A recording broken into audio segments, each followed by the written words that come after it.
একদিন এক জ্ঞানী রাজা রাজসভায় ঘোষণা করলেন, যে আমাকে একটি মিথ্যা কথা বলতে পারবে তাকে ১০০ স্বর্ণমুদ্রা পুরস্কার দেওয়া হবে। কিন্তু মনে মনে রাজা ঠিক করলেন, যে কথাই শোনা হোক তিনি বলবেন এটাই সত্যি। মন্ত্রী থেকে শুরু করে রাজসভার সবাই অদ্ভুত মিথ্যে কথা বলল, আর রাজা সবাইকেই বললেন, সবই সত্যি, এসব হতেই পারে।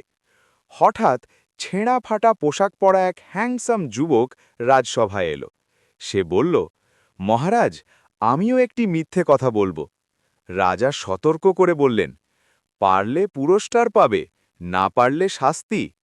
যুবক বলল, আপনার বাবা আমার বাবার কাছ থেকে ১০০০ স্বর্ণমুদ্রা ধার নিয়েছিলেন, এই কথাটাই মিথ্যে। রাজা বললেন, এটা সত্যি। তখন যুবক হেসে বলল, যদি সত্যি হয় আমাকে ১০০০ স্বর্ণমুদ্রা দিন, আর যদি মিথ্যে হয় তাহলে আপনার ঘোষণা মতো ১০০ দিন।